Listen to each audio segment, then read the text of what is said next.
భర్తని స్మరించినది. ఉత్తర క్షణం కర్దమ ప్రజాపతి ప్రత్యక్షమయ్యాడు. ప్రత్యక్షమై మనం ఎవరు అనుభవించని భోగములను అనుభవిద్దాం దా అన్నాడు అని విమానం ఎక్కించాడు. ఆ విమానం ఎటువంటి విమానమో తెలుసా అండి? ఏదో ఏసీతోటి వాటితోటి భూమి మీద ఉండే ఇల్లు కాదు.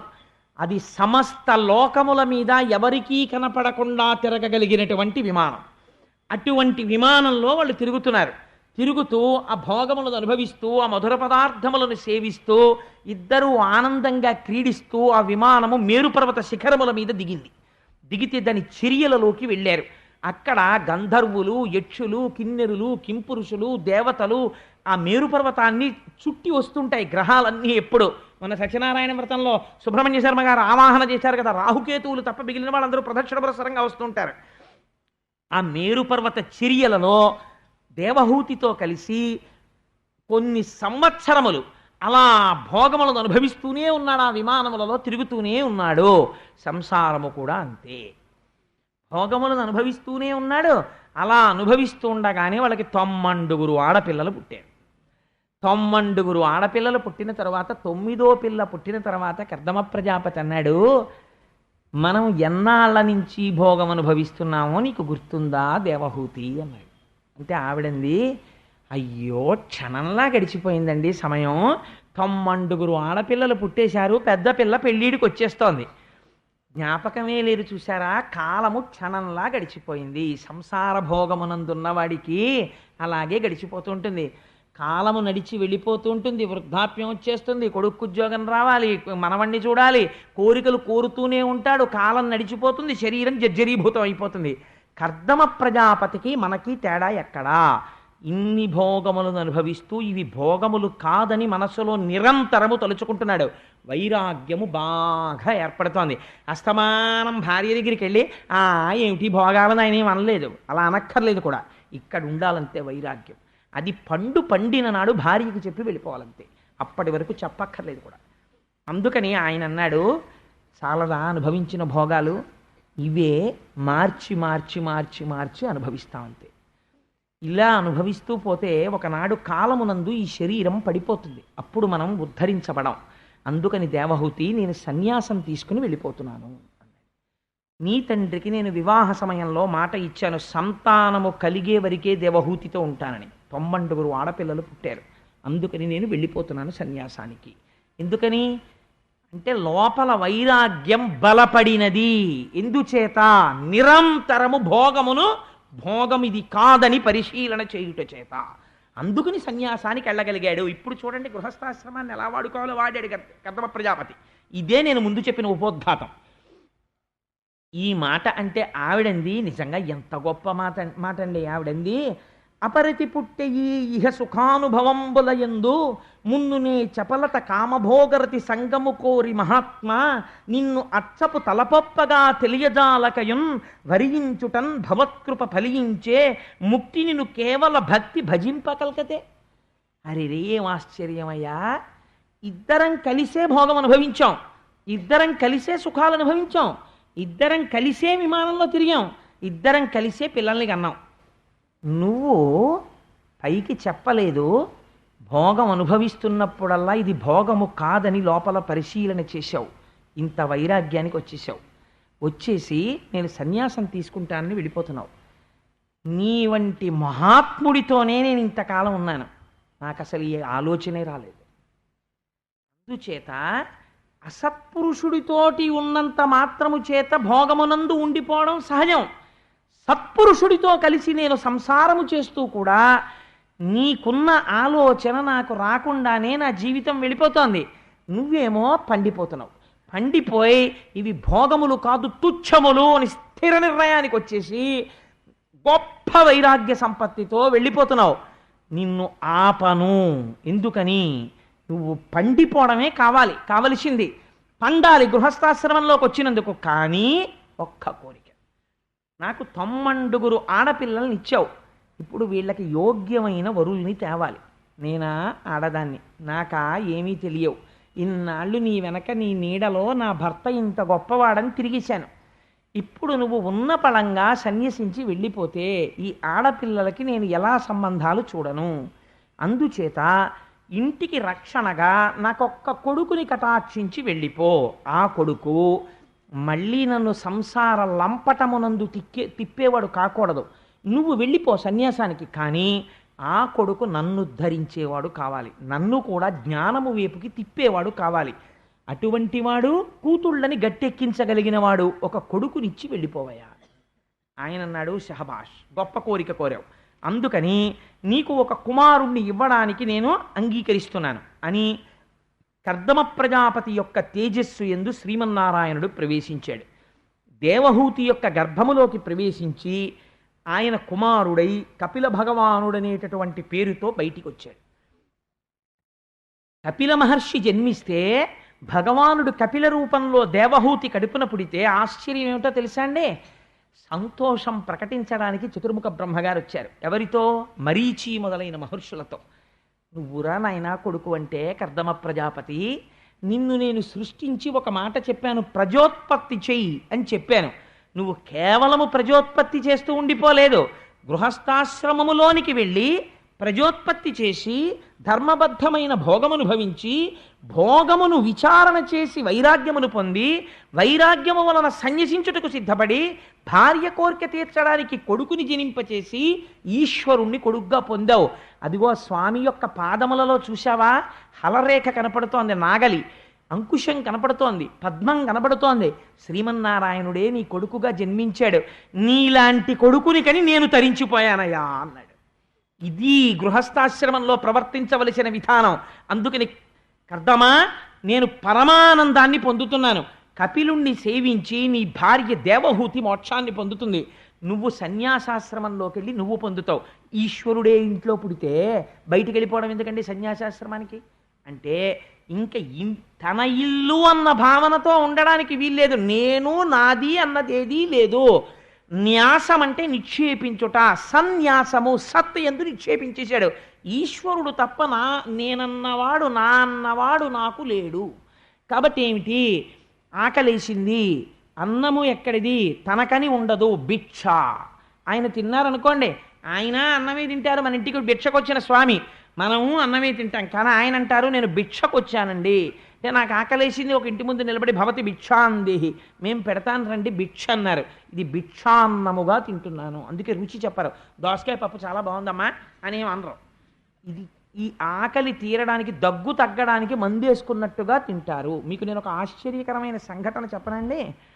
చంద్రశేఖర పరమాచార్య స్వామి వారు కంచి పీఠాధిపతులుగా చేరినటువంటి కొత్తలో ఆశ్రమంలో వంటవాడు తోటకూర పప్పు చేసి వడ్డించాడు. వడ్డిస్తే పరమాచార్య స్వామి వారి నోటి వెంట పుసుక్కునో మాట వచ్చింది, పప్పు చాలా బాగుంది అన్నారు. మరునాడు మళ్ళీ తోటకూర పప్పు వేశాడు, తిన్నారు. మూడో రోజు తోటకూర పప్పు వేశాడు, తిన్నారు. నాలుగో రోజు తోటకూర పప్పు వేశాడు, తిన్నారు. ఐదవ రోజు ఆయనకి భిక్ష తీసుకొస్తుంటే అన్నారు, ఇవాళ భిక్ష అక్కర్లేదన్నారు. అంటే భిక్ష అక్కర్లేదన్నారు, ఏమన్నా కడుపులో కొంచెం ఇబ్బందిగా ఉందేమో అని ఊరుకున్నారు. వారం రోజులు అయిపోయింది, 10 రోజులు అయిపోయింది, భిక్ష తీసుకోరు. రోజు భిక్ష తీసుకోవలసిన సమయంలో గోశాలలోకి వెళ్ళి ఆవు పంచకంలోంచి పేడ పిసర కొద్దిగా తీసి నలిపి ఆ ఉండ నోట్లో వేసుకుని లోపలికి వెళ్ళిపోయేవారు. ఆఖరికి ఎవరు పడితే వాళ్ళు పీఠాధిపతులను ఏది పడితే అది అడగడం కుదరదు. ఆస్థాన పౌరాణికుల్ని పిలిపించారు. ఎందుకు స్వీకరించట్లేదు, భిక్ష అడగమన్నారు. వారు అడిగితే చంద్రశేఖర పరమాచార్య స్వామి చెప్పారు, నేను రేపొద్దున్న ఎక్కడికైనా వెడితే కంచికామకోటి పీఠాధిపతులు శంకర భగవత్పాదుల శిష్యులు శ్రీ శ్రీ శ్రీ చంద్రశేఖర పరమాచార్య స్వామి వారు విజయం చేస్తున్నారని చెప్తారు. నేను కట్టుకున్నది కాషాయం, సన్యసించాను. ఒక తోటకూర పప్పు రుచికి లొంగిపోయి నేను ఈ జిహ్వతో ఆ పప్పు బాగుంది అన్నాను. ఈ నాలుకతో తోటకూర పప్పు రుచికి లొంగినటువంటి నేను రేపు ప్రజానీకానికి ప్రతి ఊరు వెళ్ళి మీరు ఇంద్రియాల్ని నిగ్రహించుకోండి అని అనుగ్రహ భాషణం చెయ్యనా? ఏ నాలుక పప్పు రుచికి లొంగిందో దాన్ని ఆవు పేడతో శుద్ధి చేస్తున్నాను 11 రోజులు, అందుకని ముట్టన పదార్థం అన్నారు. ఇది మహాపురుషులంటే అంత జాగ్రత్తగా ఉంటారండి. ఒక మాట అంటే ఇంద్రియాలను నిగ్రహించుకోవడం అంటే అంత జాగ్రత్తగా ఉంటుంది, అంత తేలిక కాదు అది. కాబట్టి మహానుభావుడు ఆ కపిల మహర్షి జన్మిస్తే నమస్కరించి చతుర్ముఖ బ్రహ్మగారు పొంగిపోయారు. పొంగిపోతే ఆయన వెళ్ళిపోయిన తరువాత కర్దమ ప్రజాపతి తనకు కలిగినటువంటి 9 మంది కుమార్తెల్ని ఎవరికిచ్చి దానం చెయ్యాలి అంటే, మళ్ళీ ఇంటి పెద్దగారు తండ్రి గారు బతికున్నాడు ఇంకా చతుర్ముఖ బ్రహ్మగారు, ఆయన పేరు మీద పడుతోంది శుభలేఖ. ఆయన నిర్ణయించవలసిన వారు ఇంటి పెద్ద ఆయనకి చెప్పాలి, నాన్నగారు ఎవరికి ఇవ్వనండి మా పిల్లల్ని అని అడగాలి. ఒరే ఫలానా ఫలానా వాళ్ళకి ఇవ్వరా అని ఆయన అనుభవంతో చెప్పాలి.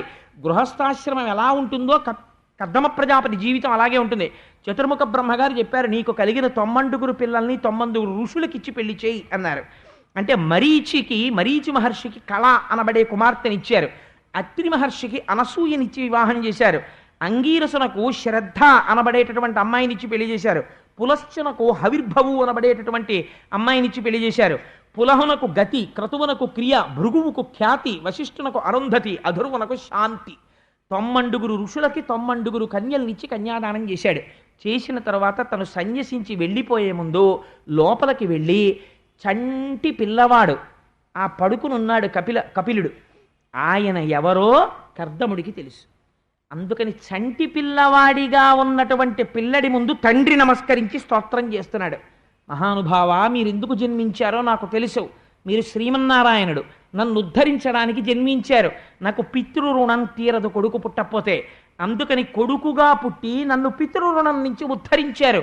అసలు మీ యొక్క సౌజన్యానికి హద్దు లేదు. తండ్రి మీకు నమస్కారం అన్నాడు.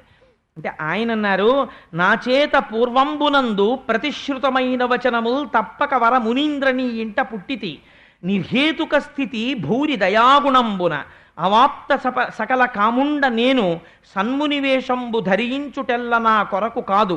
విను మహాత్ములకైన మునులకు పరమాత్మ గురు సద్వివేకంబు సరసి చూపు తత్వబోధంబు కొరకును తల్పబడిన అంచిత వ్యక్త మార్గమైనట్టి దేహమని తలంపము మత్పదధ్యాన శక్తి ధీపరాయణ మహిమంబు తేజరిల్లా.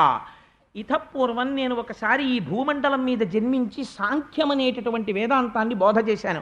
సాంఖ్యం అంటే తత్వం ఎన్ని రకాలుగా ఉంటుందో చెప్పడం, ఆ సంఖ్యతో నిర్ణయించి చెప్పడం.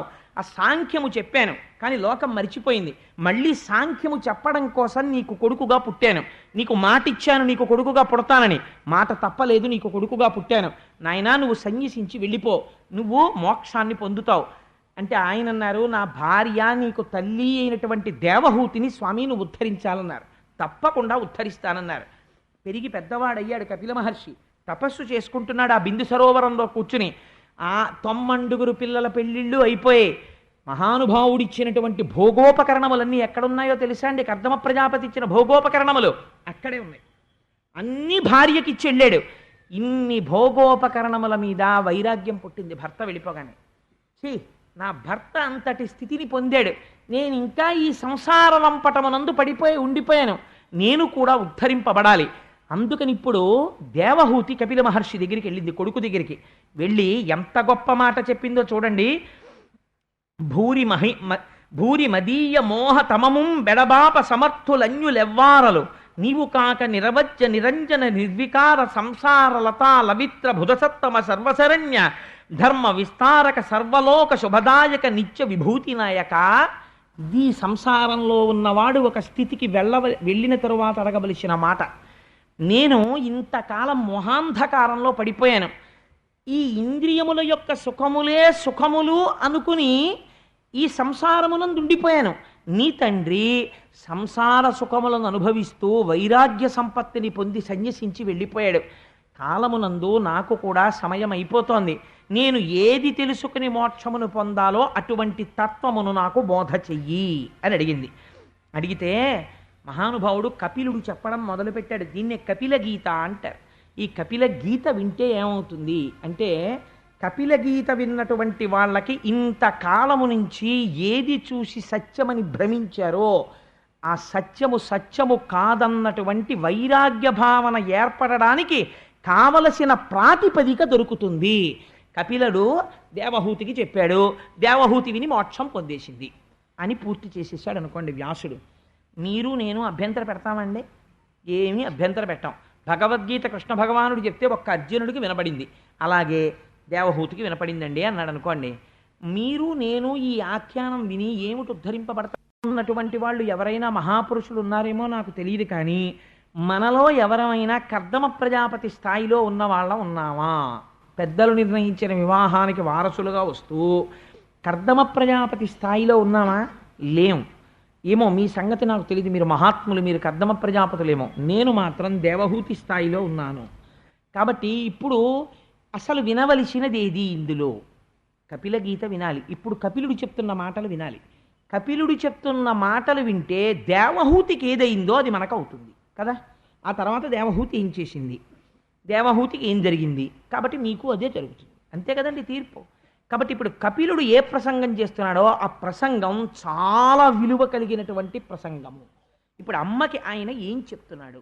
ఆయన అన్నాడు, అమ్మా, ప్రతి జీవికి కూడా ప్రపంచములో అనేక రకమైన జీవరాశులు ఉన్నాయి. అందులో ప్రధానముగా మనుష్యుడనబడేటటువంటి వాడి జన్మ చాలా ఉత్కృష్టమైనటువంటి జన్మ.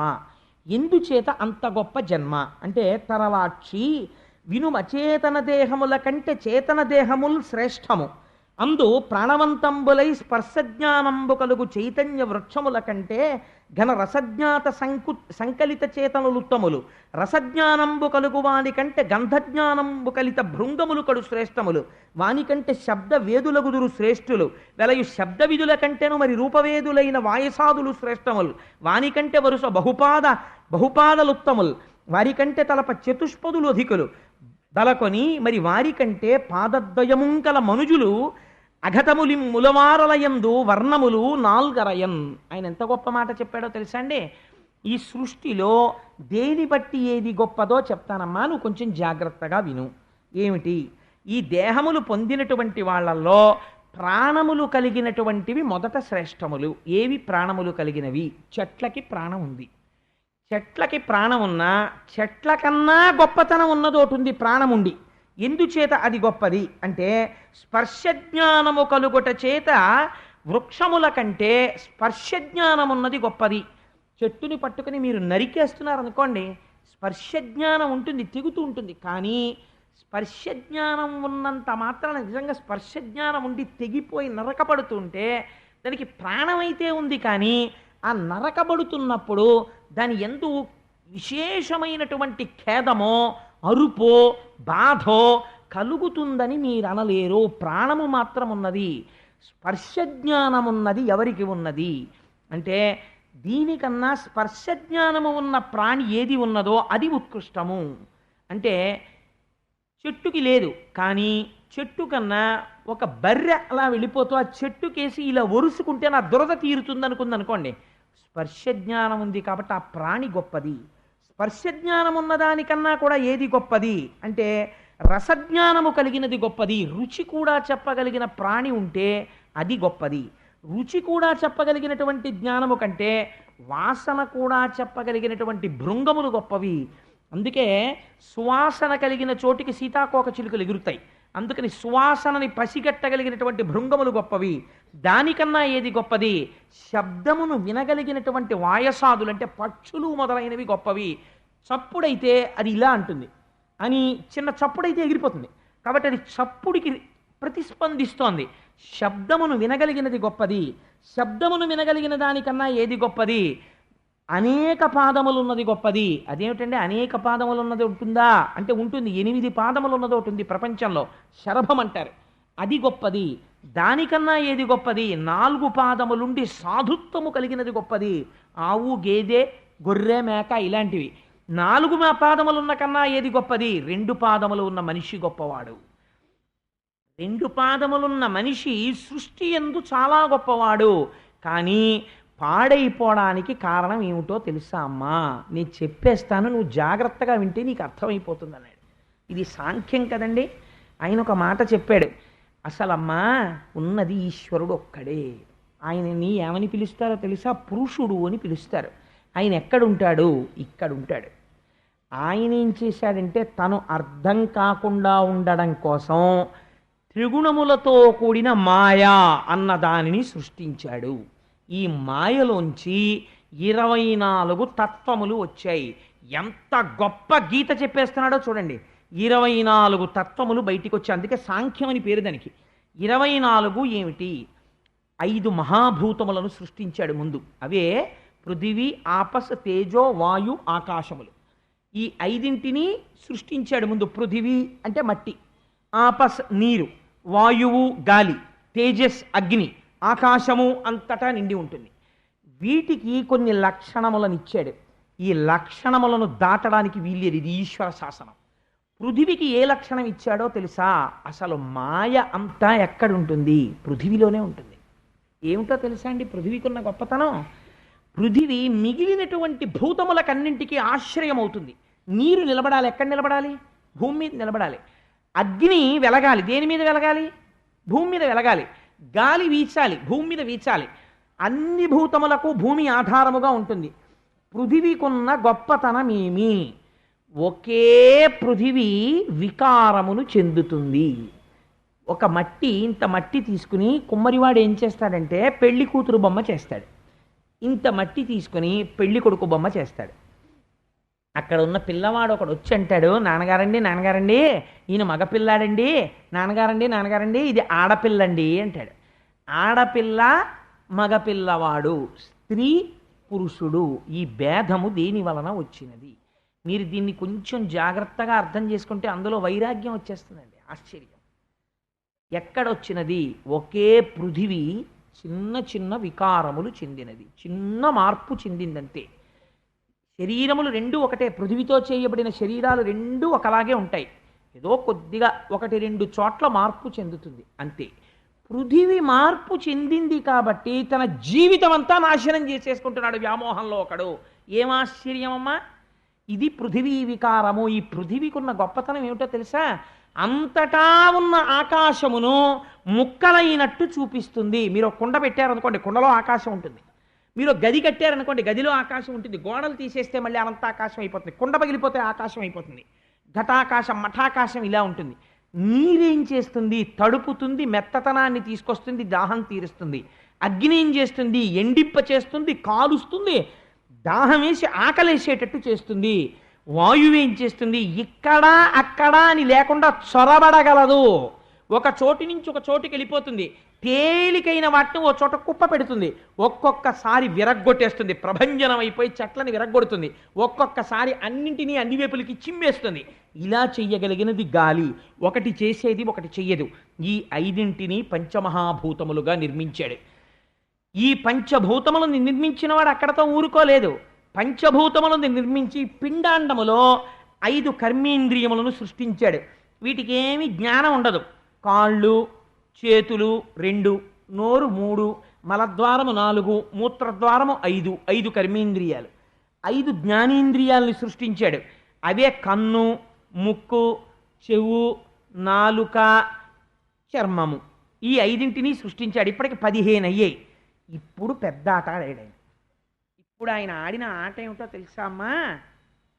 ఆయన తెలియకుండా ఉండడం కోసమని ఆయనే ఇక్కడ కూర్చుని ఆయనే వీటన్నిటిలోకి ప్రవహిస్తున్నాడు. ప్రవహిస్తూ ఒక గమ్మత్తు చేశాడమ్మా. ఇది ఎవడు తెలుసుకుంటున్నాడో వాడికి వైరాగ్యం వస్తోంది అన్నాడు. ఏది తెలుసుకోవాలి? మీరు కొంచెం జాగ్రత్తగా ఆలోచించాలి. ఇది బయట భూమి ఉంది కదండి, ఇక్కడ భూమి లేదండి, ఇదంతా భూమి ఉంది, పృథివీ. ఈ పృథివికి ఒక తన్మాత్రని సృష్టించాడు ఆయన. ఏమిటా తన్మాత్ర అంటే? సూక్ష్మభూతం అంటారు దాన్ని. ఏమిటది అంటే పృథివికి వాసన ఉంటుంది. అందుకే మీరు ఎండిపోయిన నేల మీద నీళ్లు పోశారనుకోండి, కమ్మటి వాసన వస్తుంది. పృథివికి వాసన ఉంటుంది. పృథివికి వాసన అన్న తన్మాత్రని సృష్టించి వాసన పట్టుకోవడానికి ఈ శరీరంలో ఒక కేంద్రాన్ని పెట్టాడు, రాడార్ పెట్టినట్టు. అది ఎక్కడుంది? ముక్కు. ఈ ముక్కు జ్ఞానేంద్రియం. ఇదేం చేస్తుంది? పృథివిలోంచి వస్తున్న వాసనలు పసిగడుతూ ఉంటుంది. అలాగే నీటికి రుచిని పెట్టాడు, పోషించగలిగిన శక్తి పెట్టాడు. ఆ రుచిని పట్టుకోవడానికి ఇక్కడ నాలుకని పెట్టాడు. బయట శబ్దాన్ని పెట్టాడు. ఆ శబ్దము ఆకాశంలోంచి వచ్చేటట్టు చేశాడు. ఇప్పుడు నేను మాట్లాడుతుంటే శబ్దం మీరు చూడగలరా? ఆకాశంలో వెడుతుంది. కానీ దాన్ని ఎవరు పట్టుకోగలరు? పట్టుకోవడానికి చెవిని పెట్టాడు. ఇప్పుడు శబ్ద స్పర్శ, స్పర్శని పెట్టాడు. ఆ స్పర్శ వాయువులోంచి వస్తుంది. అందుకే అమ్మయ్య చల్లటి గాలి తగిలిందండి అంటాడు. స్పర్శ ఎక్కడ తెలుస్తుంది? చర్మము చేత పట్టుకోబడుతుంది, వాయువులోంచి వస్తుంది. అందుకని వాయువన్న భూతములోంచి స్పర్శ అనబడేటటువంటి తన్మాత్ర ఇక్కడ చర్మము చేత గ్రహింపబడుతుంది. కాబట్టి ఇప్పుడు ఏం చేశాడు, బయట ఉన్న భూతములను ఇక్కడ ఉన్న భూతములకు తన్మాత్రలు పెట్టి అనుసంధానం చేశాడు. ఇవి పట్టుకోవడానికి సెంటర్స్ పెట్టాడు, కొన్ని కన్ను, ముక్కు, చెవు, నాలుక ఇవి పెట్టి, ఇవి పెడితే అవి తెలిసేసుకోగలవా? నాలుక పెట్టేసి రుచి చెప్పేయమంటే చెప్పేస్తుందా? చెప్పలేదు.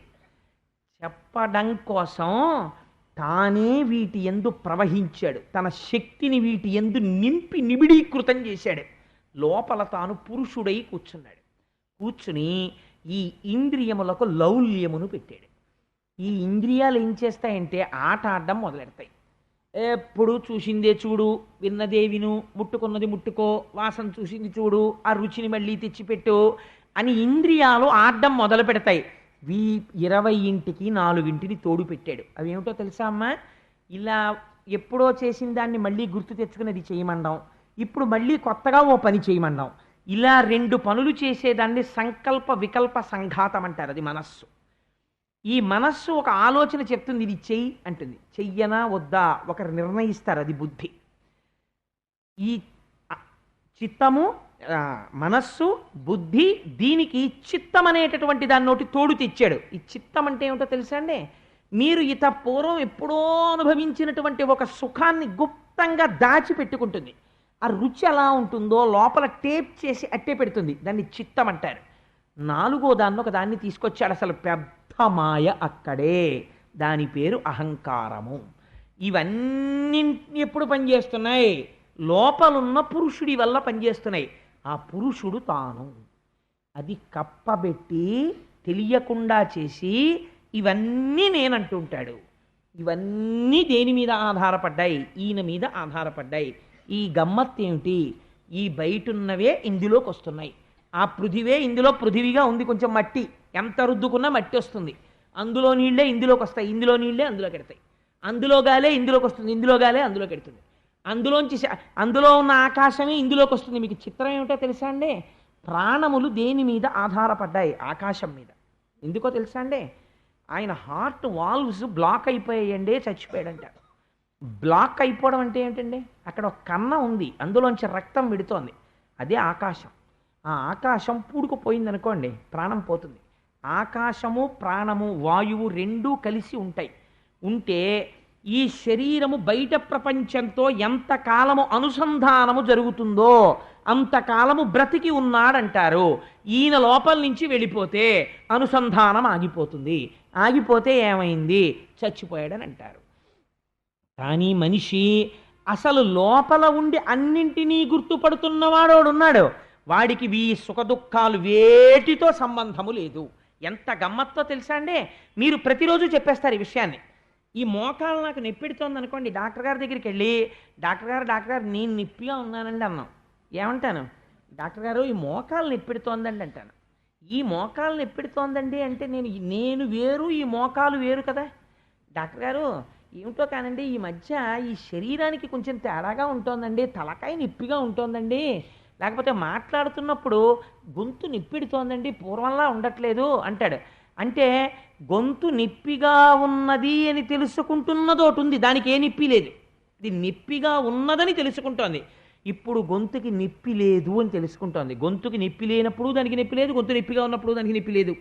అది సుఖదుఖములకు అతీతముగా, అరేరే చన్నీళ్ళు పోసుకోకుండా వేడి నీళ్ళు మీదోసేసుకున్నావురా, ఒళ్ళు కాలిందిరా అని తెలుసుకుంటోంది. అయ్యో కాసిన చన్నీళ్ళు కలపరా అంటోంది. కలిసిన నీళ్ళు ఇప్పుడు కావలసినంత వేడిలో ఉన్నాయిరా అని తెలుసుకుంటోంది. ఇవన్నీ తెలుసుకుంటున్నదేదో ఆ తెలుసుకున్నటువంటి ప్రజ్ఞ నీవు. అయితే అది వదిలిపెట్టేసి అవన్నీ ప్రసరిస్తున్న శరీరం ఏదుందో ఆ శరీరమును పట్టుకుని ఇది నేను, ఇది నేను, ఇది నేను అని మాయలో ఉన్నాడు. కాబట్టి ఏం చేస్తాడు? దీనికి ఏది సుఖమో అది సుఖం అనుకుంటున్నాడు, దీనికి ఏది దుఃఖమో అది దుఃఖం అనుకుంటున్నాడు. కాబట్టి దీనికి ఏది సుఖం? ఇది ఎప్పుడూ కూడా మార్చి మార్చి సుఖస్థానాలని మారుస్తుంది. ఏసీ ఉంటే బాగుండంటుంది, పడిశం పట్టిన తర్వాత అబ్బా బయటే పడుకుంటానంటుంది. కాబట్టి ఏమైంది? దీని సుఖము దీని దుఃఖమునకు వశుడవుతున్నాడు. ఇలా అయిపోతే ఏమైపోతుందో తెలుసా అమ్మా? ఇక్కడ ఉన్న పురుషుడు ఒక గమ్మత్తు చేస్తాడు. ఇక్కడ పురుషుడే బయట కాలముగా ఉంటాడు. ఇక్కడ వీడిని పసిగట్టలేవు, బయట కాలాన్ని ఆపలేవు. రెండూ నీ అధీనముల నుంచి దాటిపోతున్నాయి. నువ్వు తెలుసుకోవట్లేదు, ఎప్పుడు వెనక్కి వెళ్ళటలేదు. ఈ కాలమునందు ఏమైపోతుంది? ఒక భయంకరమైన మాట చెప్పాడండి. నిజంగా ఆ మాట చెప్తే మీరు కొంచెం నేను అంత వ్యగ్రతతో చెప్పలేను, కానీ మీరు కపిలగీత చదివితే కించిత్ భయం వేస్తుంది కూడా. ఈ శరీరము జర్జరీభూతమైపోతుందమ్మా. ఈ కర్మేంద్రియములకు ఉండే పటుత్వము ఉండదు. క్రమంగా ఏమైపోతుంది? ఈ శరీరములో కపవాత పైత్యములు పెరిగిపోతాయి. శరీరమంతా శ్లాష్మముతో నిండిపోతుంది. తిన్న పదార్థమును జఠరాగ్ని జీర్ణము చెయ్యదు. శరీరము ఇంకా లోపలికి పుచ్చుకోవడం మానేస్తుంది. నోటి వెంట మాట రావడం ఆగిపోతుంది. అప్పుడు వీడు ఒక శయ్యాగతుడై ఉండిపోతాడు. ఎందుకని? అసలు తత్వ విచారణ తానెన్నడూ చెయ్యలేదు. నేను, నాది, ఈ రెండు మాటలు పట్టుకున్నాడు. తను ఎంత అశాశ్వతమో తన చుట్టూ ఉన్న అనుబంధములు అంత అశాశ్వతములే అని తెలుసుకోలేకపోయాడు. ఊరికే పాపకర్మలన్నీ చేసి తీసుకొచ్చి ఇంట్లో పెట్టాడు. కానీ ఇప్పుడు ఈ పాపకర్మల యొక్క ఫలితమును అనుభవించవలసిన రోజు ఒకటి వస్తుంది. ఆ రోజున ఏ దర్శనమవుతుందో తెలుసా? దూతలు వస్తారు, యమదూతలు. వాళ్ళ ఆకారములు పరమ భయంకరములై ఉంటాయి. ఆ ఆకారములను చూస్తూనే కనుగుడ్లు అలా నిలబడిపోతాయి. భయమును పొందేస్తాడు. ఒకే ఒక ప్రాణవాయువు మిగిలిపోతుంది. అది పరిగెత్తి పరిగెత్తి పరిగెత్తి పరిగెత్తి ఎటు నుంచి వెళ్ళిపోవాలో తెలియక కళ్ళల్లోంచి వెళ్ళిపోవచ్చు, చెవుల్లోంచి వెళ్ళిపోవచ్చు, ముక్కులోంచి వెళ్ళిపోవచ్చు, అపానద్వారంలోంచి వెళ్ళిపోవచ్చు, అటు నుంచి నిర్గమిస్తుంది. నిర్గమించిన తరువాత భటులు పట్టుకుంటారు ఆ సూక్ష్మ శరీరాన్ని. పట్టుకుని తీసుకెళ్ళడం మొదలు పెడతారు. తీసుకెళ్ళేటప్పుడు ఏం చేస్తారో తెలుసా? నీవు చేసిన పాపముల చిట్టా చెప్పి తీసుకెడతారు. వాళ్ళే నిష్కారణంగా తీసుకెళ్లరు.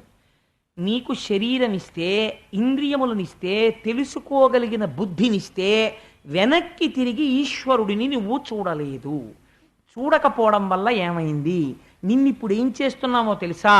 నడు అని మండిపోతున్న ఇసక మీద గాఢాంధకారంలో నీటి చుక్క ఇవ్వకుండా వీపు మీద కొరడాలు కొడుతూ కొన్ని రోజుల పాటు నడిపించి తీసుకుని వెడతారు. తీసుకెళ్ళి కాలిపోతున్నటువంటి ఇనప స్తంభమునకు వేసి కట్టేస్తారు సూక్ష్మ శరీరాన్ని. దానికి ఒక శరీరం ఇస్తారు. అది తప్తమైపోతుంటుంది చేసిన పాపానికి. అప్పుడు ముంతురు తప్తతోయముల మొత్తురు ఉగ్ర గదాసిధారలన్ త్రింతురు పొట్ట ప్రేవులు వధింతురు మీద నిభేంద్ర పంక్తి నొప్పింతురు ఘోరభంగి కంపింతురు పముల కరిపింతురు పముల చేత బిట్టు ద్రొబ్బింతురు మీద గుండ్లు తినిపింతురు దేహము కోసి కండలన్. అగ్నిహోత్రంలో పారేస్తారు. అక్కడే కట్టేసి కత్తి తెచ్చి శరీరపు కండ కోసి తినరా అని మనకే పెడతారు. అప్పుడు ఆ కండ తానే తింటాడు. లేకపోతే కొంతమందిని కూర్చోపెట్టి కండలు కోసుకు తినండి అంటే వాళ్ళు ఆ కండలు కోసుకుని తింటూ ఉంటారు. చేసిన పాపమును చెప్తారు, చెప్పి శిక్ష వేస్తుంటారు. ఆనాడు నువ్వు చేసిన పాపము యొక్క ఫలితమును కిందనున్న వాళ్ళు అనుభవిస్తుంటారు సుఖముగా. పాపమునకు ఫలితమును నువ్వు ఒక్కడివి అనుభవిస్తుంటావు. ఇలా అయిపోకుండా ఉండాలంటే అమ్మా ఒక్కటే ఒక మార్గం ఉన్నది. ఏమిటో తెలుసా? అందరూ అంతటా నిండి ఉన్నటువంటి పరమాత్మ దర్శనము చేయలేరు. అది యథార్థము. కాబట్టి నువ్వేం చేస్తావు? అంతటా నిండిన వాడను నువ్వు చూడలేవు. కాబట్టి ఆ స్వామి పరమభక్తులైన వారిని ఉద్ధరించడానికి ఒక మూర్తిగా వచ్చి నిలబడినాడు. ఒక మూర్తిని నీ హృదయ స్థానమునందు నిక్షేపించు, ఇక్కడ పెట్టుకో. ధ్యానం అంటే ఎలా ఉండాలో తెలుసా? పరమ సంతోషంతో నీ మనస్సుని ఆయన పాదార విందముల దగ్గర చేర్చు.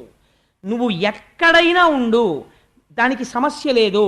నువ్వు ఇలా కూర్చుని రైల్లో వెళ్ళిపోతూ కళ్ళు మూసుకుని నువ్వు కూర్చుంటే త్రిభంగి స్వరూపంలో నడుం కొంచెం ఇలా ఉంచి చిరునవ్వు నవ్వుతూ మంచి యవ్వనంలో ఉండి కొద్దిగా పళ్ళు కనపడుతుండగా ఎడమ చేతితో వేణువుని పట్టుకుని కుడి చేతితో దాని రంధ్రములను తన వేళ్లతో మూస్తూ ఆ వేణువు చివర వేలాడుతున్నటువంటి కుచ్చుతో ఒక కుడికాలు మీద తాను నించుని సోయగంగా ఎడంకాలు పైకెత్తితే అందులో పద్మరేఖ, ఆ పద్మము, హలము మొదలైనటువంటి అమృతభాండము మొదలైనటువంటి గుర్తులు కలిగినటువంటి ఆ శ్రీపాదమును సేవించు.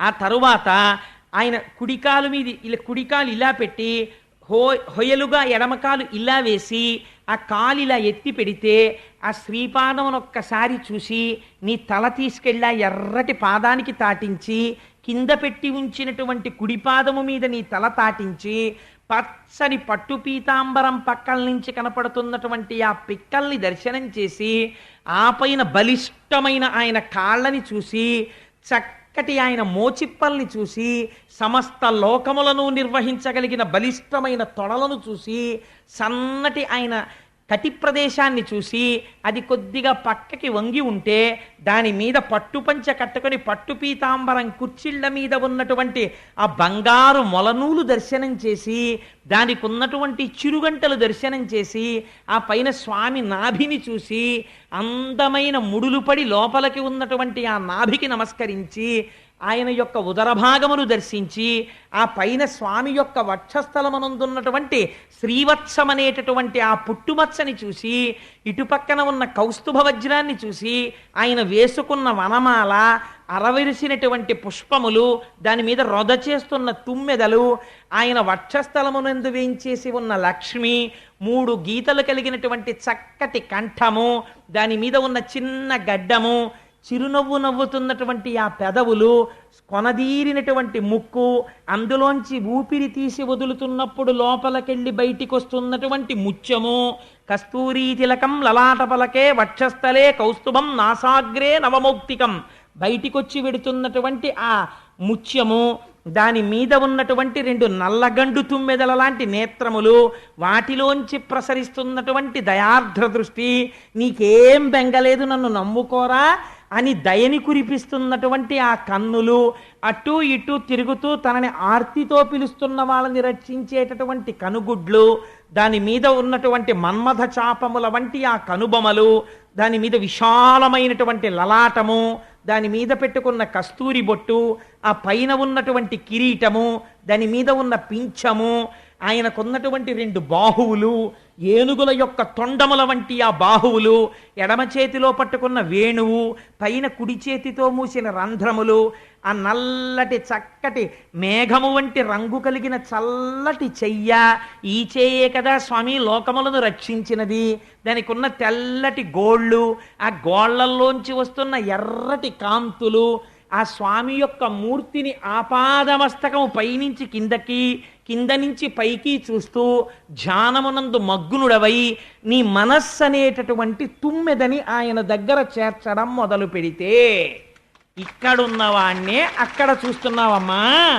అందుకు కోసం విగ్రహారాధన వచ్చినది పూజామందిరంలో పూజ కాదు నువ్వు చూస్తున్న కృష్ణుణ్ణి ఇక్కడ నువ్వు వర్ణించగలవా ఇలా నీకు ఆపాదమస్తకం చూడడం వస్తే అథాంగ పూజ చేతిలో పువ్వు పట్టుకుని పాదౌ పూజయామి అనేటప్పటికీ స్వామి పాదములు కనబడాలి ఒక రోజున త్రిభంగి స్వరూపంతో ఇలా ఎత్తిన కాలు చూశావు రెండో రోజున 2 పాదములు ఇలా పెట్టుకొని చిన్న కృష్ణుడై యశోద దగ్గరికి వచ్చి ఏది మన్ను తిన్నావుట అంటే నేను తినలేదమ్మా అని ఇలా హుంకరిస్తున్నటువంటి చిన్ని కృష్ణుణ్ణి అప్పటిదాకా ఆడుకునొచ్చి ఒళ్ళంతా మట్టి పట్టేసి అమ్మ కట్టిన పీతాంబరం అమ్మ వేసిన ముడి దాని చుట్టూ ఉన్న ముత్యాల సరాలు అందులో పెట్టుకున్న ఓ నెమలీక అడవి పువ్వుల దండ ఒంటి నిండా మట్టి ఆ చక్కటి శ్రీపాదములు అమ్మ కట్టినటువంటి గజ్జెలు ఓ చిన్ని పాదాలు ఆ సన్నటి కాళ్ళు బుజ్జి బుజ్జి మోచిప్పలు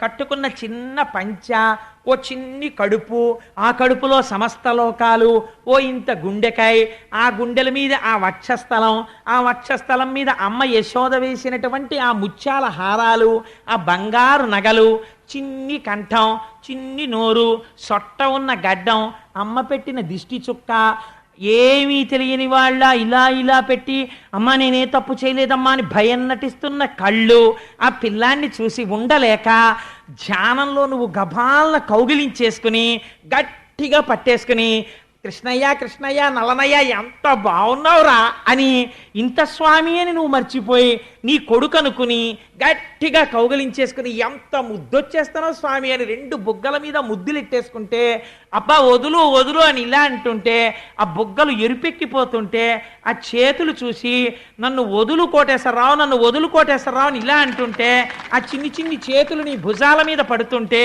నువ్వు ధ్యానంలో సంతోషపడిపోతూ ఆనందమగ్నుడవై కూర్చుండిపోతే అమ్మా ఒకనాడు తెలియక నీ మనస్సు ధ్యానము ధ్యానింపబడుతున్న వస్తువు ధ్యానము చేస్తున్నవాడు అని మూడు లేక నీవే కృష్ణుడవై రమించి కన్నుల వెంట బాష్పధారలు కారిపోతుండగా ఆనందమగ్నుడవై నిలబడిపోతావు. మనస్సుకి ఇలా అలవాటు చెయ్యడం అలవాటైతే ఒకనాడు నీకు తెలియకుండా ఈ భక్తి పరిపుష్టమై వైరాగ్య సంపత్తి ఏర్పడి అనుభవిస్తున్న భోగములు కాదని వేరొకనాడు రాయబారానికి వెడుతూ రథంలోంచి కిందకి దిగినప్పుడు కింద పెట్టిన ఒక్క పాదం ఆ పాదానికి పెట్టినటువంటి మణిమంజీరాలు విదురుడు పరిగెత్తుకుంటూ వచ్చి వేసినటువంటి మందార పువ్వులు ఆ చేతితో సోయగంగా ఇలా నడుం మీద చెయ్యి పెట్టుకుని విదురుడి వంక చూస్తూ ఇవాళ మీ ఇంటికి మేము ఆతిథ్యానికి వస్తున్నావా విదురా అంటుంటే ఇంత చెయ్యి దాని మీద హేళగా వేలాడుతున్నటువంటి ఆ ఉత్తరీయం పెద్ద బాహువు అదే కదా లక్ష్మీదేవంతటిది పొంగిపోయింది రుక్మిణీదేవి అంతటి దీర్ఘబాహువు ఆ పెద్ద పెద్ద వేళ్ళు ఇంత అరచెయ్యి అందులో కాంతులు ఆ పాదములకు పెట్టినటువంటి పారాణి దాని మీద లత్తుక అర్చించబడిన పూలు ఇలా వంగి నమస్కరిస్తే ఆ శ్రీగంధం వాసన ఒంటి నిండా గంధం కస్తూరి మంచి పట్టుపంచ ఆయన ఎక్కినటువంటి రథం ఆ రథాన్ని నడిపే సారథి ఇవన్నీ ఒకరోజు ఇలా మార్చి ఒకరోజు ఆయన పెట్టుకున్నటువంటి ఆ కాళ్ళకి పెట్టుకున్న అందే ఆ అందే ఎంత లావుగా ఉంది ఎంత బంగారు అందే దానికి ఉన్నటువంటి ఆ చక్కటి మువ్వలు ఆయన కాలు తీసి కాలు వేస్తుంటే ఆ మువ్వల చప్పుడు చేసేటటువంటి అందెలు ఎంత భాగ్యానికి నోచుకున్నావే అందే ఎప్పుడు నా స్వామి పాదములను పట్టుకుని కూర్చుంటావు కదా అని కొద్దిగా అందె ఇలా పైకెత్తి చూస్తే చాలా కాలంగా అందె పెట్టుకోవడం వల్ల ఏర్పడినటువంటి ఓ తెల్లటి మచ్చ అబ్బా స్వామి ఎంత బాగుందో ఈ మచ్చని అందె పైకెత్తి మీరు చెయ్యి పెట్టి ఇలా కాలు చుట్టూ తుడుస్తుంటే ఆయన పాదపరాగము మీకు అంటుకుంటే అది సువాసనాభరితమై ఉంటే ఆయన పాదముల మీద ఉన్నటువంటి తులసి తీసుకుని కళ్ళకద్దుకుని నోట్లో వేసుకుంటే నీ పాద తులసిదళము రోగముల కౌషధము అని పొంగిపోతే మనస్సు ఆ రెండు మంజీరములను పట్టుకుని వాటి స్పర్శని మీరు అనుభవించి కళ్ళ మీద పెట్టుకుని అబ్బా ఎంత చల్లటి పాదాలో నా తండ్రివని ఒకనాడు అలా మార్చి స్వామి యొక్క సౌందర్యాన్ని ఇక్కడ అనుభవించడం ప్రారంభిస్తే అమ్మా తేనె మరిగిన సీతాకోక చిలుకల హృదయము దానియందే రంజిల్లడం మొదలెడుతుంది. అప్పుడు ఏమవుతుందో తెలుసా అమ్మా, మనస్సుకి ఏ కోరిక కలుగుతుందంటే భోగాల వైపు కెడదామనిపించదు. దేని మీద కోరిక కలుగుతుందంటే అమలిన భక్తి కొందరు మహాత్ములు మచ్చరణారవింద యుగ్మము హృదయంబునన్ నిలిపి కౌతుకులై ఇతరేతరానులాపముల మదీయ దివ్యతను పౌరుషముల్ కొనియాడుచుండి మోక్షము మదికోరనుల్ల నిశంబు మదర్పిత సర్వకర్ములై. అమ్మా కొంతమంది మహాభక్తులు ఉన్నారు, వాళ్ళకి ఏం పిచ్చో తెలుసా, వాళ్ళు మోక్షం అడగరు, వాళ్ళు ఏ కోరిక కోరరు. ఎప్పుడు మార్చి నన్ను బట్టి పట్టేసి పైనుంచి కిందకి కింద నుంచి పైకి అదే పనిగా చూస్తుంటారు. ఆ చూడ్డంలో మాకు ఇది చాలు తండ్రి అంటుంటారు. వాళ్ళు నీకేం కావాలి అంటే మోక్షం అక్కర్లేదంటారు, ఇలా నిన్ను చూస్తూ ఉండాలంటారు. అలాగే పొంగిపోతూ నా కథలు చెప్పుకొని నా పౌరుషం చెప్పుకొని నా గురించి చెప్పుకొని పొంగిపోయే మహితాత్ములైన వాళ్ళు ఈ భూమండలంలో ఉన్నారు. ప్రయత్నపూర్వకంగా నువ్వు వాళ్ళ స్నేహం చెయ్యి. చేస్తే వాడికి అన్యమైన మాట నోటి యందు ఉండదు. వాడు నోరి విప్పితే ఇవే మాట్లాడతాడు. అలా మాట్లాడుతుంటే వాడి మాటలు వినగా నీ ధ్యానము బాగా నిలబడుతుంది. నీ మనస్సు ఈశ్వరాలంబనమును కోరుకుంటుంది. సముద్రపు తట్టడుగు చూద్దామని బయలుదేరినటువంటి ఉప్పు బొమ్మ చిట్ట చివరికి సముద్రంలో కలిసిపోయినట్టు మెల్లమెల్లగా ఒక మూర్తిని పట్టుకున్నటువంటి నీకు ఈ లోకమంతటా కృష్ణుడే కనపడతాడు. ఎటు చూసినా కదిలిన ఆకులో కృష్ణుడు, విచ్చుకున్న పువ్వులో కృష్ణుడు, తులసి దళంలో కృష్ణుడు, ఎదురుగుండా కూర్చున్న వాళ్ళల్లో కృష్ణుడు, ఓ పిల్లాన్ని చూస్తే కృష్ణుడు, ఓ పిల్లని చూస్తే కృష్ణుడు, అంతటా కృష్ణుడిని చూడడం వచ్చేస్తే అదే భక్తి జ్ఞానముగా మారిపోయినది. ఇప్పుడు నీకు ఇంద్రియ భోగములు ఆగిపోయి లోకమంతటా కృష్ణమయం జగత్తు కింద కనపడుతోంది. ఈ జ్ఞానమును ఇచ్చేవాడు కూడా ఈశ్వరుడే. దీనికే భక్తి యోగం అని పేరమ్మా. అది పరిపుష్టమవడానికి లోపల ఉండి సాక్షిగా ఉన్నటువంటి పరమాత్మ దర్శనానికి ఈ భక్తి యోగాన్ని అవలంబించాలి. ఈ భక్తితో ప్రారంభమై భోగముల యొక్క విరక్తి అనబడేటటువంటి వైరాగ్య సంపద కలిసి జ్ఞానమై అంతటా కృష్ణ దర్శనము చేసే స్థితిని పొందిన నాడు వాడు మోక్షమును పొందుతున్నాడు. లేనినాడు ఏమైపోతున్నాడో తెలుసా అమ్మా? వాడు మళ్ళీ ఇక్కడ ఇంత కష్టపడి శరీరం వదిలి అన్ని యాతనలు పడి మళ్ళీ ఒక పురుషుడి యొక్క వీర్యమునందు ప్రవేశించి ఒక స్త్రీ రేతస్సుతో కలుస్తున్నాడు. కలిసి ఎంత చిత్రం అవుతుందంటే 5 రాత్రుల తర్వాత వాడు స్త్రీ యొక్క యోనియందు బుడగగా మారుతాడు. ఎంత బాధలు పడతాడో ఆలోచించు. ఒక బుడగవుతాడు, అందులో పడి పుల్లటి కంపులో పడుంటాడు. ఆ తర్వాత 10 రాత్రుల తర్వాత ఒక రేగుపండులాగా రేగుపండంత వాడవుతాడు. 1 నెల పూర్తయ్యేసరికి తల ఏర్పడుతుంది, కింద ఏమీ ఉండదు, వేలాడుతుంటుంది అంతే. ఇది డీకంపోజ్డ్ కార్ప్స్ అంటారే, కుళ్ళిపోయిన శవం ఎలా ఉంటుందో అలా ఉంటుంది. ఇంకా కళ్ళు ఉండవు, చెవులు ఉండవు. ఈ చెవులు ఏర్పడకుండా కన్నాలుంటాయి. ఒక్క తలకాయ మాత్రం ఏర్పడుతుంది, ఇంకా చర్మం ఏర్పడదు, ఒక్క కపాలం ఏర్పడుతుంది. పరమ భయంకరమైన రూపంతో అమ్మ కడుపులో కొట్టుకుంటూ ఉంటాడు.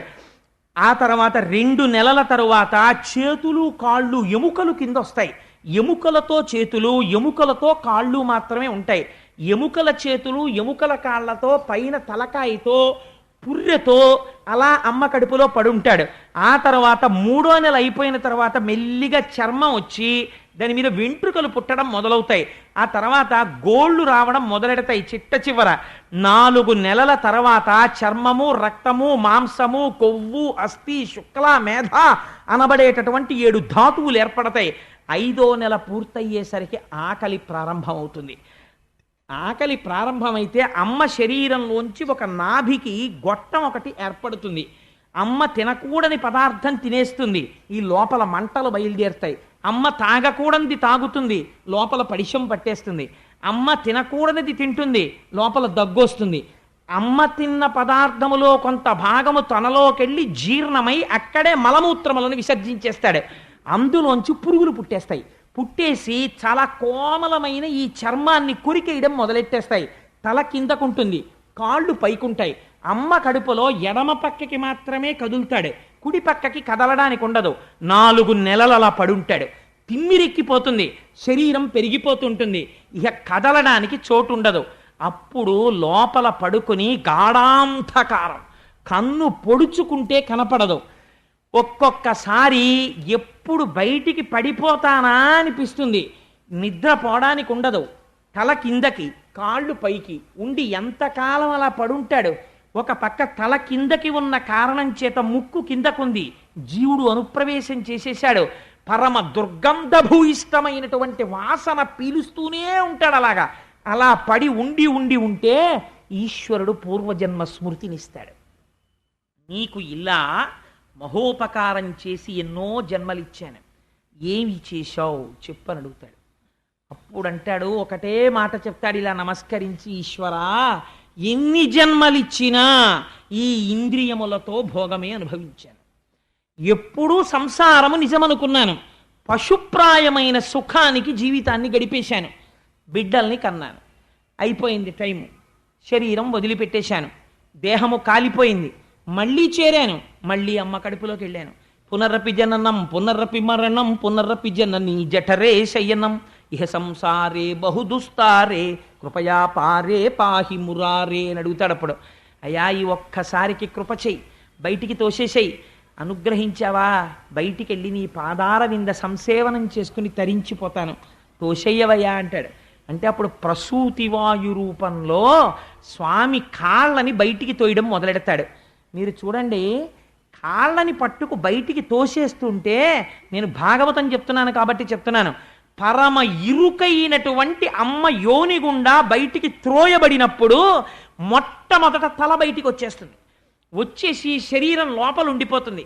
క్రమక్రమంగా గొంగళి పురుగు కదిలినట్టు తోయబడుతుంటే ఇంత వెలుతురులోకి తానొస్తే తనవారన్న వారెవరో తెలియకపోతే బయటికొచ్చి మంచం మీదో పరుపు మీదో పడిపోతే ఆ దోమలో ఈగలో నల్లులో కరిచేస్తుంటే తనకి ఏం చెయ్యాలో తెలియక ఏడుస్తుంటే నోట్లోకి తెచ్చి అమ్మ స్తన్యం పెట్టి పాలు పట్టేస్తుంటే ఊపిరాడక గుటకలు వేసేస్తుంటే ఊపిరాగిపోయినంత బాధ కలిగితే ఒక పక్క నుంచి మాయ వచ్చి మళ్ళీ పట్టి పూర్వజన్మ స్మృతి పోతే చెవిలోకి చీమలు దూరి కరిచేస్తుంటే ఆకలేసి ఏడుస్తున్నాడనుకునే అమ్మ పాలు పట్టేస్తుంటే ఒక పక్క అరికాల్లో దోమ కుట్టి గోక్కోవడం చేతకాక చెయ్యిని అక్కడ దాకా పంపడం చేతకాక ఏడుస్తుంటే ఇలా స్వామి ఎన్ని సంవత్సరములయ్యాయో అశక్తుడనై ఏడ్చాను. అయిపోయింది, ఏదో పెరిగాను, పెద్దవాడిని అయ్యాను, ఇంతపాటి యవ్వనం వచ్చింది, ఒంట్లో ఓపికండి ఈశ్వర కైంకర్యం చెయ్యగలిగిన సమయం అంటూ ఏదైనా ఉంటే అదొక్కటే. మళ్ళీ వృద్ధాప్యం వచ్చేసిందా? వచ్చేస్తుంది కాలగతిలో, నిర్దాక్షిణ్యంగా వస్తుంది. వెళ్ళలేను, కూర్చోలేను, వినలేను, చూడలేను, ప్రార్థన చెయ్యలేను, ఒక నామము చెప్పలేను, అలా పడుంటాను. ఈ పాటి యవ్వనం వచ్చేటప్పటికా ఓపికండగా ఎన్ని తుంటరి మాటలో. నారీస్తనభర నాభీదేశం దృష్ట్వా మాగా మోహావేశం ఏతత్మాంసవసాది వికారం మనసి విచింత్య వారం వారం. కేవలం ప్రకృతి వేరొక చోట 2 చోట్ల మారింది.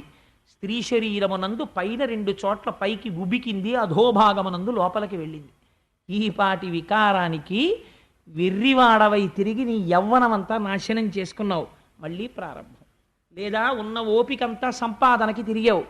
సంపాదించకూడదని అనలేదు ధర్మశాస్త్రం, కానీ వెర్రి సంపాదనకి తిరిగావు. మళ్ళీ మొదలు. ఎక్కడ పుడతావో అమ్మా. జీవులు ఇలా తిరుగుతున్నారు. ప్రయత్నపూర్వకంగా భక్తి యోగమును అనుష్ఠానము చెయ్యాలి. చేత కాకపోతే కనీసము శ్రవణము చెయ్యడం మొదలు పెట్టాలి. వెళ్ళి అసలు నా జీవితమేమి, నేను ఎక్కడ నుంచి వచ్చాను, నా బ్రతుకేమి అన్నది తెలుసుకోవాలి. తెలుసుకోకపోతే ఎప్పటికీ మోహమునందు పడిపోయి ఉంటాడమ్మా. ఎవడు భాగవతులతో కూడి తిరుగుతున్నాడో, ఎవడు ధ్యానము లోపల చెయ్యగలుగుతున్నాడో, ఎవడు ఈశ్వరుడి యందు ఉత్సాహమును పెంచుకుంటున్నాడో వాడు పునరావృత్తి రహిత శాశ్వత శివ సాయుధ్యమును పొందుతున్నాడు అని చెబితేట దేవహూతి దేవేంద్రాదులకు లేని భోగములు ఇంట్లో ఉన్నాయి. అది విచిత్రం. అన్ని భోగములను తిరస్కరించి ఒంటికి బట్ట నిలువుగా కట్టుకున్నానా అడ్డంగా కట్టుకున్నానా అన్నది మరిచిపోయినది అన్నారు. అలా శ్రీకృష్ణ పరమాత్మని హృదయమునందు నిలిపి ధ్యానము చేయగా చేయగా ఒకనాటికి గీత చెప్పి కపిల భగవానుడు వెళ్ళిపోయాడు. వెళ్ళిపోయిన తరువాత కొడుకు అన్న మమకారంతో భగవానుని యందు మనస్సు పెట్టుకుని కృష్ణ భగవానుణ్ణే స్మరిస్తూ ఈశ్వర స్మరణము వలన జ్ఞానమును పొంది ఈ విషయములు విన్న తరువాత ప్రయత్నపూర్వకముగా భోగములు మనని ఉద్ధరించేవి కావని తెలుసుకుని త్రోసిరాదని వైరాగ్యమును పొంది భక్తి వైరాగ్యముల కలయిక వలన జ్ఞానమును పొంది జ్ఞానము వలన మోక్షమును పొంది శ్రీకృష్ణ భగవానుని యందు చేరి శాశ్వతత్వమును పొందినది. ఇది జీవులందరూ విని ఉద్ధరించబడవలసిన మహోత్కృష్టమైన గాథ. కాబట్టి ఇప్పుడు దేవహూతి కర్దమ ప్రజాపతి గృహస్థాశ్రమంలోకి వచ్చి తరించారా లేదా? ఇద్దరూ తరించారు. ఇది మొదటి వివాహం. అందరూ గృహస్థాశ్రమంలో ఉన్నవాళ్ళు అలా తరించడానికి వైరాగ్యం అంటే ఏమిటో, జ్ఞానం అంటే ఏమిటో, భక్తి అంటే ఏమిటో, సృష్టి ఎలా జరిగిందో చెప్పినటువంటి మహోత్కృష్టమైన గాథ. ఆ ధ్యానం ఎలా చేయాలో చెప్పిన గాథ కనుక దీన్ని పరమోత్కృష్టమైన గాథగా భాగవతంలో చెప్తారు. ఎవరో తప్ప మహాపుణ్యం ఉంటే తప్ప భాగవత శ్రవణం చెయ్యరండి అంటారు. కారణం ఎందుకో తెలుసా అండి? వైరాగ్యం రావడానికి కావలసిన సంపత్తిని, భక్తి ఎలా ఉండాలో చెప్పే మార్గాన్ని, జ్ఞానము ఎందుకు కలుగుతుందో మార్గాన్ని నిర్దేశనం చేసేటటువంటి పరమోత్కృష్టమైన ఆఖ్యానములను రచించి ఉన్నారు. అటువంటి గాథ ఇవాళ ఈశ్వరానుగ్రహంగా చెప్పబడింది. మనం చక్కగా ఒక్కసారి కృష్ణనామం చెప్పి బయలుదేరదాం. ఇంత విన్న తర్వాత కూడా కృష్ణనామం చెప్పడం బరువైపోతే ఇంకంతకన్నా మాయ ప్రపంచంలో వేరొకటి లేదు. అందుచేత మనం ఆ నామం చెప్పుకొని ఈశ్వరుడు నామం చెప్పగలిగిన ఓపిక ఇచ్చినటువంటి వయస్సు కదా. అందుకని కాలగతిలో చెప్పేశాడు కదా కపిలుడు, వెళ్ళిపోతుందా ఓపిక? అది వెళ్ళిపోకముందే దీపం ఉండగా ఇల్లు చక్కబెట్టుకో, ప్రయత్నపూర్వకంగా భగవన్నామం చెప్పుకుని ఆయన పాదపద్మములు పట్టుకో, లేకపోతే ఎన్ని కష్టాలు పడతావో. మళ్ళీ నేను ఇంకా తగ్గించానండి, ఎందుకు వచ్చింది లేనిపోని భయాలు పెట్టేయడం ఆ పిల్లల్ని అని చెప్పి. అందుచేత అంత అద్భుతంగా ఉంటుంది కపిల గీత అంటే. ఒకసారి మీరు రుచి మరిగితే మీరే చూస్తారు దాన్ని. ఎవరికి ఈశ్వరానుగ్రహం ఉంటుందో వారు ఆ వైరాగ్య సంపత్తిని తెలుసుకునే మెథడాలజీ అలవాటైందనుకోండి, అది లోపల చక్ మొదలు పెడతారు. వాళ్ళు ఖచ్చితంగా కైవల్యాన్ని పొందుతారు, ఒక కర్దమ ప్రజాపతిలాగా. సరే, అందుచేత వసుదేవసుతం దేవం సుదేవసుతం దేవం కంసచాణూరమర్దనం కంసచాణూరమర్దనం దేవకీ పరమానందం దేవకీ పరమానందం కృష్ణం వందే జగద్గురుం కృష్ణం వందే జగద్గురుం అతసీ పుష్పసంకాశం అతసీ పుష్పసంకాశం హారనూపురశోభితం. హారనూపురశోభితం. కంఠాలన్నీ కొంచెం గంభీరంగా, ఏదో కొంచెం భారంగా వినపడుతున్నాయి ఇవాళ. రత్నకంకణకేయూరం, రత్నకంకణకేయూరం. ఇప్పుడు మారింది. కృష్ణం వందే జగద్గురుం. కృష్ణం వందే జగద్గురుం. మనకి భయం ఏమిటండి, ఇక్కడ స్వామి ఉండగా ఆయన పాదములు మనం పట్టుకొని ఉండగా ఆయన బాధ్యత, మన బాధ్యత ఏం లేదు. మనది మర్కట కిశోరన్యాయం, కోతిపిల్ల మంది మార్జాల కిశోరన్యాయం. పిల్లి పిల్లని పట్టుకెళ్ళాలి. అయ్యా ఈశ్వర నాకేం చేత కాదు, శరణాగతి చేస్తున్నాను, నువ్వు నన్ను పట్టుకో అని ఇప్పుడు తెలుసుకున్నాను. ఎంత భయంకరమైన స్థితో, నీ నామం చెప్తాను, నువ్వు నన్ను పట్టుకెళ్ళంతే, నువ్వే పట్టుకోనాను. నేను జారిపోతుంటాను, నాకు అలవాట్లేదు స్వామి. ఎన్నాళ్ళు అలవాటు అయిపోయిందో ఇంద్రియాలకి భోగాలు. ఇవాళ రాత్రి అర్జెంటుగా మారిపోమంటే కుదరదు. విన్నాను కాబట్టి నువ్వు పట్టుకో, ఇంక నుంచి నీ నామం చెప్తున్నాను అంతే. నీ పూచి పట్టుకు తీరుతాడు. ఎవడి కోసం? ఆయన వాగ్దానం చేశాడు పట్టుకుంటానని. అందుకని ధైర్యంగా సంతోషంగా చెప్పండి, ఎందుకంత భారంగా చెప్తారు.